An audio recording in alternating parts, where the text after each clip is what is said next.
വിതച്ചിരിക്കുമ്പോൾ ഈ നുകത്തിന്റെ പ്രത്യേകത എന്താണെന്ന് അറിയാമോ? വിതക്കുമ്പോൾ ഈ നുകം പെട്ടെന്ന് കയറി വരില്ല. നീ പണമിറക്കുമ്പോൾ ഈ നുകം വരില്ല.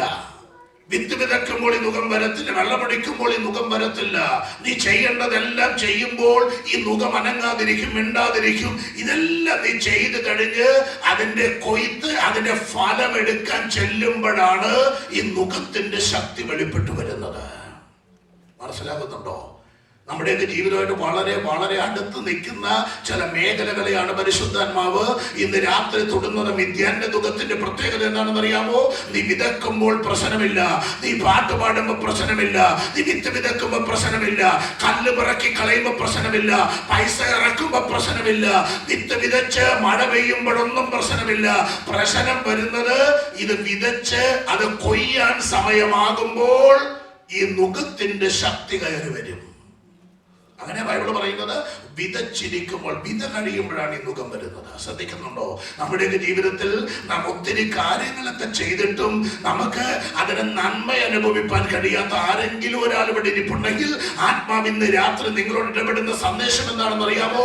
നീ ഈ പട്ടണത്തിൽ വന്നു, നീ അധ്വാനിച്ചു, നീ പണം മുടക്കി, നീ വിത്ത് വിതച്ചു, കല്ല് പെറുക്കി കളഞ്ഞു, ഇതെല്ലാം ചെയ്തിട്ട് നിനക്ക് അതിൻ്റെതായ ഫലം ലഭിക്കുന്നില്ല, ഒരു മറുപടി ലഭിക്കുന്നില്ല, ഒരു കൊയ്ത്ത് ലഭിക്കുന്നില്ല, ഒരു അനുഗ്രഹം ലഭിക്കുന്നില്ല, ഒരു ഉയർച്ച ലഭിക്കുന്നില്ല. പണം ഒത്തിരി ഇറക്കിയതാ, ഒത്തിരി അധ്വാനിച്ചതാ, ഒത്തിരി പാടിയതാ, ഒത്തിരി സ്തോത്രം ചെയ്തതാ, ഒത്തിരി ഉപവസിച്ചതാ, പക്ഷെ പ്രയോജനമില്ലെങ്കിൽ ഓർത്തോണം, ഇതൊരു നുകത്തിന്റെ പ്രവൃത്തിയാണ്. Praise the Lord. ഇതെന്തിന്റെ പ്രവൃത്തിയാണ്? ഇതൊരു നുകത്തിന്റെ പ്രത്യേകതയാണ്. ഇത് വിളയിൽ അല്ല, വിളയിലാണ്, വിളവിന്റെ സമയത്താണ് ഈ നുകം നിന്റെ മേൽ ഭാരമായിരിക്കുന്നത്. ഇന്ന് പകൽ ആരോടെങ്കിലും ഈ സന്ദേശം റിലേറ്റ് ചെയ്യപ്പെടുന്നെങ്കിൽ ആത്മാവ് നിങ്ങളോട് ഇന്ന് പകൽ ഇടപെടുന്ന ദൂത് എന്താണെന്ന് അറിയാമോ? നിന്റെ വിളവിന് വിപരീതമായി, നിന്റെ വിളവിന് അനുകൂലമല്ലാത്ത സാഹചര്യം നിന്റെ ജീവിതത്തിൽ വരുന്നെങ്കിൽ അത് മിഥ്യാന്യ നുകത്തിന്റെ പ്രത്യേകതയാണ്. ബൈബിൾ പറയുന്നു, അങ്ങനെയുള്ള നുകത്തിന്റെ കീഴിൽ അകപ്പെട്ടു പോയ ഏതെങ്കിലും ഒരു വിശ്വാസി ഇന്ന് വൈകിട്ട് ഇവിടെ ഇരിക്കുന്നെങ്കിൽ അവരോട് ആത്മാവ് ഇടപെടുന്നു, അതിനെ യഹോവയായ ദൈവം ഉടച്ചു കളയും. എത്ര പേർക്ക് വിശ്വാസം ഉടച്ചു കളയുമെന്ന്? നിന്റെ തലമുറയ്ക്ക് വിരോധമായി, നിന്റെ കുടുംബത്തിന് വിരോധമായി, നിന്റെ ജോലിക്ക് വിരോധമായി, നിന്റെ നന്മയ്ക്ക് വിരോധമായി, നിന്റെ കുടുംബത്തിന്റെ ഏതെങ്കിലും പശ്ചാത്തലങ്ങൾക്ക് വിപരീതമായി ഒരു നന്മ അനുഭവിപ്പാൻ കഴിയാതെ നീറുന്ന വിഷയങ്ങളുമായി ഒരാളെങ്കിലും ഇന്ന് വൈകിട്ട് ഇവിടെ ഉണ്ടെങ്കിൽ ആത്മാവിനെ പ്രവചിക്കുകയാണ്. ഇതൊരു ദുഃഖമാണ്, ഇത് വിദ്യന്റെ ദുഃഖമാണ്. അതിനെ ഉടച്ചു കളയുന്ന ഒരു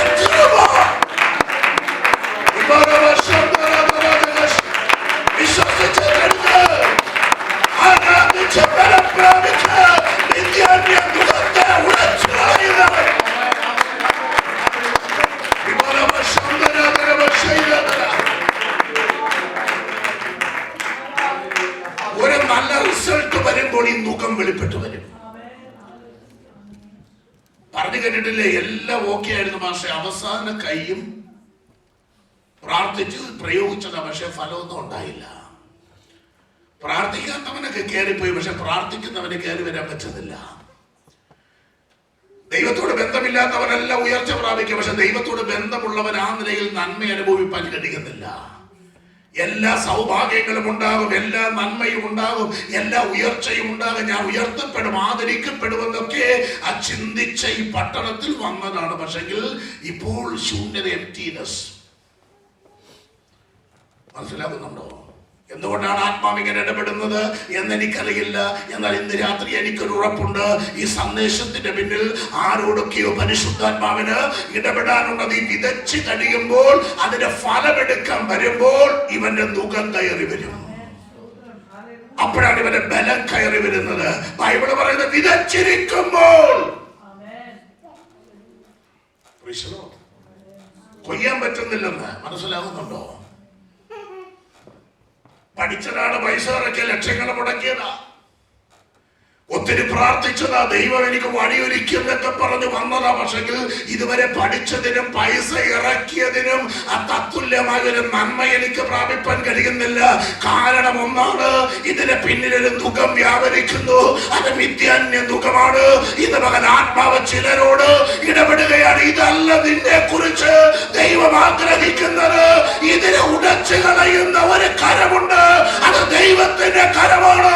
ഇത് വൈകിട്ട് പ്രാർത്ഥിക്കാൻ എത്ര പേരുണ്ടെന്ന് വൈകിട്ട്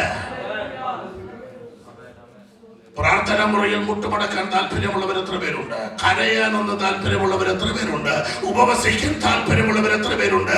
വെറുതെ ഇന്റർവ്യൂവിന് അപ്ലൈ ചെയ്തിട്ട് കാര്യമില്ല, വെറുതെ പൈസ ഇറക്കിയിട്ട് കാര്യമില്ല. ഇതിന്റെ പിന്നിൽ പ്രവർത്തിക്കുന്നത് അന്ധകാരത്തിന്റെ കരമാണെങ്കിൽ അതിനെ ചലിപ്പിക്കുവാൻ, അതിനോട് പോരാടുവാൻ കേവലം പൈസ പോരാ. അതിന് പ്രാർത്ഥന വേണം, കണ്ണുനീർ വേണം, ഉപവാസം വേണം. പ്രാർത്ഥനയിൽ മാത്രമേ അന്ധകാര മേഖലകൾ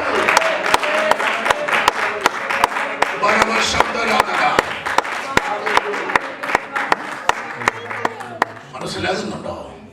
ചില മേഖലകളെ ഉടച്ചു കളയണമെങ്കിൽ പ്രാർത്ഥിച്ച് കയറി വരണം, ഉപവസിച്ച് കയറി വരണം, കണ്ണുനീരോടുകൂടി കയറി വരണം. ഇന്നലകളിൽ നിന്റെ പ്രാർത്ഥന മികച്ചതായിരുന്നു, ഇപ്പൊ നിനക്ക് പ്രാർത്ഥനയില്ല. പ്രിയരെ, പ്രാർത്ഥനയാൽ മാത്രമേ ചില പോരാട്ടങ്ങളെ നിനക്ക് ജയിക്കാൻ കഴിയുകയുള്ളൂ. ബൈബിൾ പറയുന്നു, പ്രാർത്ഥനയാലും ഉപവാസത്തോടും അല്ലാതെ ഈ ജാതി എങ്ങനെയാണ് നീങ്ങിപ്പോകുകയുള്ളൂ. ഉപവസിക്കുകയും പ്രാർത്ഥിക്കുകയും ഒക്കെ ചെയ്യണം.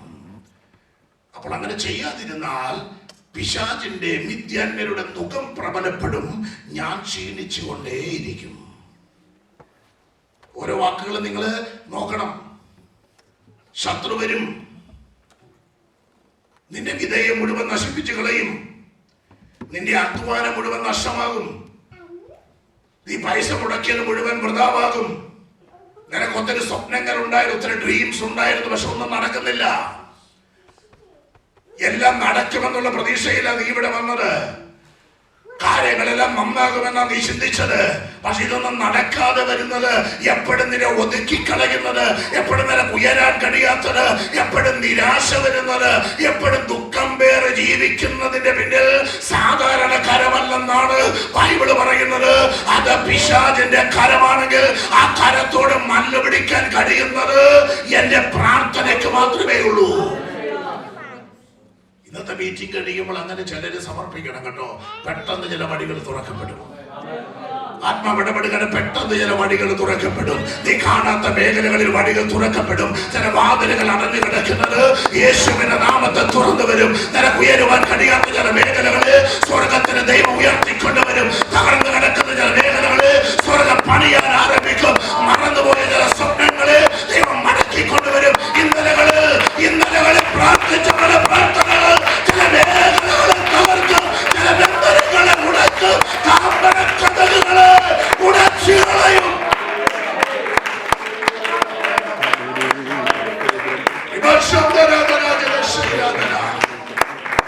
യേശുവിന്റെ കരം നമ്മുടെയൊക്കെ ജീവിതത്തിൽ ചലിക്കണമെങ്കിൽ നീ പ്രാർത്ഥിച്ച് കയറി വരണം. മനസ്സിലാകുന്നുണ്ടോ? ഓർഡിനറി പ്രാർത്ഥന കൊണ്ട് കാര്യം നടക്കില്ല കേട്ടോ. ഓർഡിനറി പ്രാർത്ഥനയുടെ കാര്യമല്ല ഞാനിത് പറയുന്നത്. ഇത് വീര്യമുള്ള പ്രാർത്ഥനയുടെ കാര്യമാണ്. ഇന്ന് രഹസ്യത്തിൽ കാണുന്ന ദൈവത്തോടുള്ള പ്രാർത്ഥനയാണ്. ബൈബിള് പറയുന്ന പ്രാർത്ഥന ആത്മയുദ്ധമായി മാറിയാൽ ഇത് ദൈവദൂതനുമായി യാക്കോബ് മല്ലിട്ടതുപോലെ പ്രാർത്ഥന ഒരു യുദ്ധമായിട്ട് മാറണം. ആ യുദ്ധത്തിൽ ജയം പ്രാർത്ഥിക്കുന്നവനാണ്. മനസ്സിലാകുന്നുണ്ടോ? പ്രാർത്ഥിക്കുന്നവനാണ് ജയം, പ്രാർത്ഥിക്കുന്നവനാണ് ജയം, ആരാധിക്കുന്നവനാണ് ജയം. അന്ധകാര മേഖലകളെ കീഴടക്കുന്ന ഏക ശക്തി എന്നുള്ളത് അത് പ്രാർത്ഥനയാണ്. ആ പ്രാർത്ഥന എവിടെ ഉയരുന്നു അവിടെ മിഥ്യാന്യതുകങ്ങൾ തകരും. പണ്ട് 3 ബാലമുനിമാർ, ലോകത്ത് പ്രകാശം പരത്തേണ്ട 3 ബാലമുനിമാരുടെ ഗ്രാജുവേഷൻ എടുക്കുകയാണ്. ശ്രദ്ധിച്ചു കേൾക്കണം എല്ലാവരും. ബാലമുനിമാർ അറിയാലോ, മുനി എന്ന് പറഞ്ഞ സേജസ്. അവരുടെ ഗ്രാജുവേഷൻ നടക്കുകയാണ്. പ്രധാന മുനിയുണ്ട്, 3 ബാലമുനിമാർ. അവർ 3 വർഷത്തെ അവരുടെ സന്യാസം കഴിഞ്ഞ് ലോകത്തിന് വെളിച്ചം കൊടുക്കാൻ അവര് ഗ്രാജുവേഷന് ഒരുങ്ങുമ്പോൾ പ്രധാന മുനി വന്നിട്ട് പറഞ്ഞു, നിങ്ങളുടെ 3 വർഷത്തെ സന്യാസം തീർന്നു, പക്ഷെങ്കിൽ ഒരു പരീക്ഷ കൂടി ഇനി അവശേഷിക്കുന്നു. ആ പരീക്ഷ ജയിച്ചാൽ മാത്രമേ നിങ്ങൾക്ക് സർട്ടിഫിക്കറ്റ് കൈമാറുകയുള്ളൂ എന്ന് പറഞ്ഞു. 3 ബാലമുനിമാരും ഇങ്ങനെ എന്താണ് ഈ പരീക്ഷ എന്നറിയാൻ വേണ്ടി ഇങ്ങനെ പ്രധാന മുനിയുടെ മുന്നിൽ ഇങ്ങനെ പേടിച്ച് നിൽക്കുമ്പോൾ പ്രധാന മുനി പറഞ്ഞു, നിങ്ങളൊരു പ്രത്യേക റൂമിൽ കൊണ്ടുപോയി ഞാൻ ഇരുത്തുമെന്ന് പറഞ്ഞു. ഒരടച്ചിട്ട റൂമിനകത്തേക്ക് പ്രധാന മുനി ഈ 3 ബാലമുനിമാരെ കൊണ്ടുപോയിട്ട് ഒരു വിളക്കെടുത്ത് വീടിന്റെ നടുക്ക് കത്തിച്ചു വെച്ചു. എന്നാൽ ഈ 3 ബാലമുനിമാരോട് പറഞ്ഞു, നിങ്ങൾ ഈ വിളക്കിന് ചുറ്റിനും ഇരിക്കാൻ പറഞ്ഞു. ഈ 3 ബാലമുനിമാരെ വിളക്കിന് ചുറ്റിനും ഇരുന്നപ്പോൾ ഈ വിളക്ക് പ്രധാന മുനി വന്ന് കത്തിച്ചിട്ട് അദ്ദേഹം പുറകോട്ട് ചെന്ന് ഒരു ജനല് മാത്രം പ്രകാശമകത്തേക്ക് കയറത്തക്ക നിലയിൽ തുറന്നിട്ടു. എന്നിട്ട് മടങ്ങി വന്ന് ഈ ബാലമുനിമാരോട് പറഞ്ഞു, ഇനി അടുത്ത 12 മണിക്കൂർ നിങ്ങൾക്ക് മൗനവ്രതമാണ്. എന്ത് വ്രതമാണ്? നിങ്ങളുടെ ഇരിപ്പ് കണ്ട പലരും വ്രതത്തിലാണ്. ഞാൻ ആ വ്രതമല്ല പറഞ്ഞത്, യഥാർത്ഥ 3 ബാലമുനിമാർക്ക് വ്രതം കൊടുക്കുകയാണ്. വ്രതം എന്ന 12 മണിക്കൂർ എന്ത് ചെയ്യണം? ഒരാൾ ഒറ്റ അക്ഷരം മിണ്ടരുത്. ഈ കഥ പലർക്കും അറിയാവുന്നതുകൊണ്ടാണ് പലരും ഇതുവരെ ഒരു അക്ഷരം പോലും മിണ്ടാത്തവര് ഇവിടെ ഇരിപ്പുണ്ട്. സ്വതന്ത്രം ചെയ്യാൻ താല്പര്യമുള്ളവർ സ്വതന്ത്രം ചെയ്തേ. പേപ്പറെ തൂത് കുറിച്ചാൽ പോലെ എന്നോട് ദൈവം ഇടപെടുകയാണെന്ന് വിശ്വസിക്കണം. ദൈവം നിന്നോട് സംസാരിക്കുകയാണെന്ന് വിശ്വസിക്കണം. അങ്ങനെ വരുമ്പോഴേ ഇതെനിക്ക് വിടുതലായിട്ട് തീരുന്നത്. ആശീർവാദം കഴിഞ്ഞ് മടങ്ങി പോകുമ്പോൾ എത്ര പേര് വിശ്വസിക്കുന്നു? ആശീർവാദം കഴിഞ്ഞ് മടങ്ങി പോകുമ്പോൾ ഇരുളിന്റെ വ്യാപാരം തകരും, അന്ധകാര ശക്തികൾ കുഴഞ്ഞു വീഴും, ബാലന്മാരുടെ മേൽ അവനെ ബലം സ്വർഗം പകരും. എന്ന് നിനക്ക് ഉയരുവാൻ കഴിയാത്ത മേഖലകളെ ബൈബിൾ പറയുന്നു, യഹോവയെ കാത്തിരിക്കുന്നവർ ശക്തിയെ പുതുക്കും, അവർ കഴുകന്മാരെ പോലെ ചിറകടിച്ച് കയറും, അവർ തളർന്നു പോകാതെ ഓടും, ക്ഷീണിച്ചു പോകാതെ നടക്കും. ശ്രദ്ധിക്കുന്നുണ്ടോ?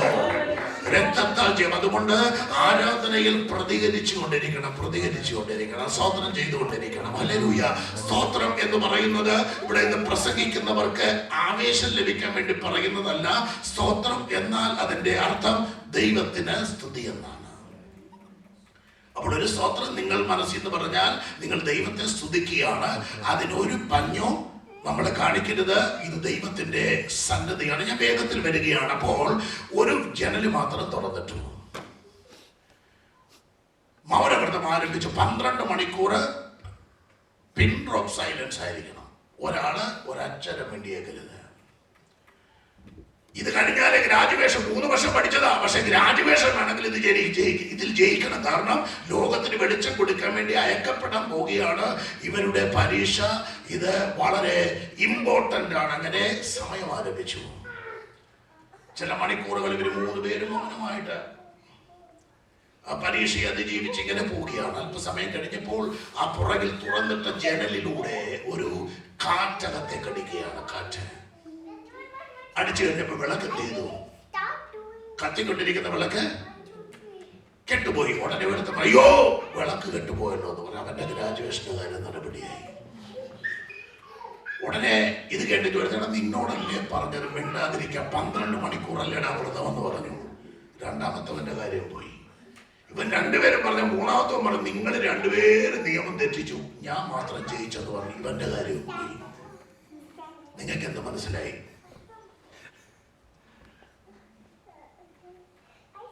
മൂന്ന് പേരുടെ വ്രതവും. നമ്മൾ പലപ്പോഴും മറ്റുള്ളവരെ നോക്കി പലപ്പോഴും നമ്മുടെ മുഖത്തെ നമുക്ക് കുടഞ്ഞു കളയാൻ പറ്റുന്നില്ല.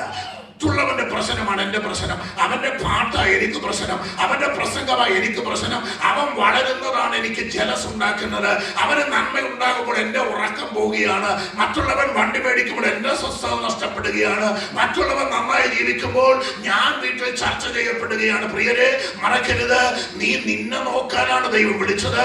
വചനം എന്നുള്ളത് മറ്റുള്ളവനെ നോക്കാനുള്ള കണ്ണാടിയല്ല, എന്നെ കാണാനുള്ള കണ്ണാടിയാണ്. എത്ര പേർക്ക് ഒരു സ്വോത്രം ചെയ്യാൻ പറ്റും? ഇതിനല്പം നിർബന്ധിച്ചാല് നിങ്ങൾ സ്വോത്രം പറയത്തുള്ളൂ എന്ന് എനിക്കറിയാം. അല്ലാത്ത ഇതിനകത്തൊക്കെ ചാടിക്കയറി നിങ്ങൾ സ്വോത്രം പറയും. നല്ല കാര്യം പറയുമ്പോൾ നിങ്ങൾ ആരും സ്വോത്രം പറയണം. മനസ്സിലാകുന്നുണ്ടോ? മറ്റുള്ളവനെ നോക്കരുത്, നീ നിന്നെ തന്നെ നോക്കണം. നിനക്ക് ഗ്രാജുവേഷൻ വേണോ? നിനക്ക് ഇവിടുന്ന് വെളിയിൽ ഇറങ്ങണോ? നിനക്ക് ദൈവം ആഗ്രഹിക്കുന്ന നിലയിൽ പ്രയോജനപ്പെടണമെങ്കിൽ നീ നിയമം പാലിക്കണം. ബൈബിള് അവിടെ പ്രധാന മുനി പറഞ്ഞത് 12 മണിക്കൂറാണ് വ്രതം. ഇടക്കിട്ടേച്ച് പോകേണ്ടതിലല്ല നീ ഇവിടെ വന്നത്. ഇവിടെ നിന്നെ കൊണ്ടുവന്നത് സ്വർഗമാണെങ്കിൽ ഇടക്കിട്ടേച്ച് പോകാൻ സ്വർഗം നിന്നെ അനുവദിക്കില്ല. എത്ര പേർക്ക് ദൂതനോട് പ്രതികരിക്കാൻ പറ്റും? ദൈവമാണ് നിന്നെ കൊണ്ടുവന്നതെങ്കിൽ ഏത് പ്രശ്നം വന്നാലും നിന്നെ ഇവിടെ നിന്ന് പറിക്കാൻ ഒരു ലോകത്തിലൊരു മനുഷ്യന് കഴിയുന്നില്ല. ഏത് അധികാരം ചലിച്ചാലും, ഏത് ശക്തി ചലിച്ചാലും, ഏത് പ്രവൃത്തി ചലിച്ചാലും, ഏത് പ്രഷർ, ഏത് അന്ധകാര ശക്തി അതിനെ പോരാടിയാലും ദൈവം നട്ടതിനെ പറിക്കാൻ ഉലകത്തിലൊരു മനുഷ്യന് കഴിയത്തില്ല. ദൈവം അനുകൂലമെങ്കിൽ പ്രതികൂലമാണ്.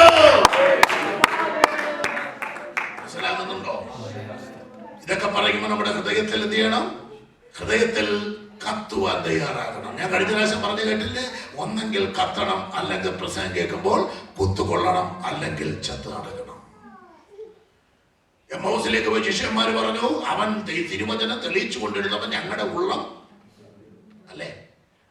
അപ്പോസ്തലന്മാർ 2 പറയുന്നു, പത്രോസ് പ്രസംഗിച്ചുകൊണ്ട് ഞങ്ങളുടെ ഉള്ളത്തിൽ കുത്ത്. യോഹന്നാൻ 15 പറയുന്നു, അധികം ഫലം കഴിക്കേണ്ടതിന്. അപ്പൊ നല്ല പ്രസംഗം നടക്കുമ്പോൾ 3-1 നടക്കണം. ഒന്നേ കത്തും, അല്ലെ കുത്തും, അല്ലെ ചത്തും. ഇത് 3-1 നടന്നില്ലെങ്കിൽ ഈ പരുവത്തിൽ ഇങ്ങനെ പോകാമെന്നുള്ളതേ ഉള്ളൂ. അപ്പൊ നുകത്തെ ദൈവം ഉടച്ചു കളയണമെങ്കിൽ വചനം നിന്റെ ഹൃദയത്തിൽ സ്ട്രൈക്ക് ചെയ്യണം. മനസ്സിലാകുന്നുണ്ടോ? UK വന്നിട്ട് എത്ര പേര് ഉപവസിക്കുന്നു എന്ന് ചോദിക്കാൻ ഞാനിപ്പോ തയ്യാറല്ല. കാര്യം നിങ്ങളെല്ലാം ജോലി തിരക്കാണ്. അപ്പൊ ഇതൊന്നൊരു പഴഞ്ഞ കഥയായിട്ട് പോകരുത് കേട്ടോ.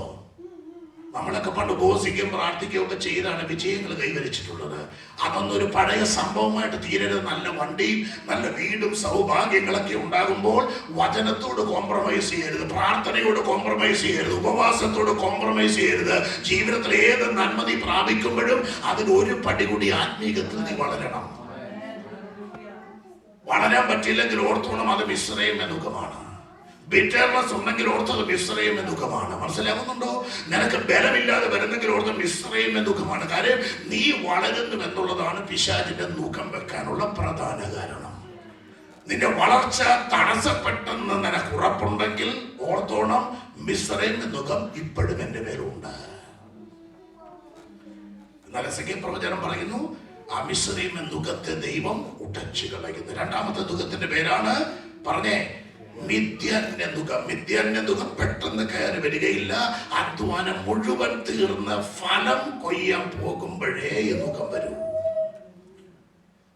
എനിക്ക് തോന്നുന്നു ചിലരോടുള്ള ബന്ധത്തിൽ ഇത് വളരെ വ്യക്തമാണെന്ന് ഞാൻ വിശ്വസിക്കുന്നത്. വിസ കിട്ടാൻ ഒരു പ്രശ്നവുമില്ല. ചെല്ലിയെ വിസ അടിച്ച് കൈ കിട്ടി, എല്ലാം ഓക്കെ. ഇവിടെ വന്നപ്പോ തന്നെ വീട് കിട്ടി, വണ്ടി കിട്ടി, എല്ലാം കിട്ടി. പക്ഷെ പ്രയോജനപ്പെടേണ്ട സ്ഥാനത്ത് ശരിക്കുള്ള റീപ്പിംഗിലേക്ക് വരുമ്പോൾ जो बोया जब काटने के लिए आया तभी ये जो योग हमारे ऊपर अब प्रबल होते गया. ये जो നുകം നമ്മുടെ മേൽ ബലപ്പെടുവാൻ, അത് പ്രബലപ്പെടാനുള്ള പ്രധാന കാരണം നീ നിന്റെ വിളവിന്റെ മേൽ കൈവെക്കാൻ തുടങ്ങുമ്പോഴാണ് പിശാച് നിന്റെ മേൽ ശക്തിയോടെ ഓടി വരുന്നത്. മനസ്സിലാകുന്നുണ്ടോ? അതുകൊണ്ടാണ് ഗിദെയോൻ മുന്തിരിച്ചക്കിനരികെ വെച്ച് ഗോതമ്പ് മെതിച്ചു കൊണ്ടിരുന്നപ്പോ ദൈവം വന്നിട്ട് പറയുന്നത്, നീ ഈ ബലത്തോടെ പോകാ. കണ്ടോ എന്തുകൊണ്ട് അവനോട് ഇടപെട്ടതെന്നറിയാവോ? മറ്റുള്ളവരെല്ലാം നന്മ പിശാചിന് വിട്ടേച്ച് അയ്യോ പോരാട്ടം, അയ്യോ പിശാചിന്റെ പ്രവൃത്തിയാണെന്നൊക്കെ പറഞ്ഞ് ഓടിയപ്പോൾ ഒരുത്തം മാത്രം അവന്റെ നന്മ ഞാൻ ആർക്കും കൊടുക്കില്ലെന്ന് പറഞ്ഞ് മുന്തിരിച്ചക്കിനരികെ വെച്ച് അവൻ മെതിച്ചു കൊണ്ടിരിക്കുക. മനസ്സിലാകുന്നുണ്ടോ? വീര്യമുണ്ട്, അഭിഷേകമുണ്ട്. അങ്ങനെ പറയാനുള്ള അഭിഷേകം എത്ര പേരിലുണ്ട്? എന്റെ നന്മ ഞാൻ പിശാചിന്റെ കൊടുക്കത്തില്ലെന്ന് ധൈര്യത്തോടെ പറയാൻ എത്ര പേർക്ക് കഴിയും? എനിക്ക് വിസ തന്നത് ദൈവമാണെങ്കിൽ, എന്നെ ഇവിടെ കൊണ്ടുവന്നത് ദൈവമാണെങ്കിൽ, എന്നെ ഉയർത്തിയത് ദൈവമാണെങ്കിൽ, എനിക്ക് തലമുറകളെ തന്നത് ദൈവമാണെങ്കിൽ ഒരു ശക്തിക്ക് എന്നെ തടയാൻ പറ്റില്ല. യേശുവിന്റെ നാമത്തിൽ അതുകത്തെ അവൻ ഉടച്ചു കളയും. അവൻ ഇന്ന് രാജാവായി നമ്മുടെ നടുവിലുണ്ട്.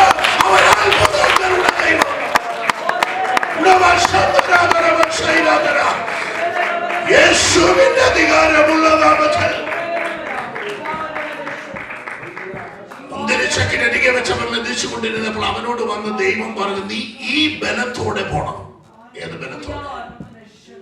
ഏത് ബലത്തോടെയാ പോകേണ്ടത്? ये बल से तू आगे बढ़े, कमजोर होके नहीं कलीसिया से चले जाना। परमेश्वर की आत्मा आपसे कहता है बल प्राप्त करके यहां से जाना है। परमेश्वर के वचन की जो भी अगुवाई आप आज प्राप्त किया जाता है, ये केवल आपको यहां पर थोड़ा समय की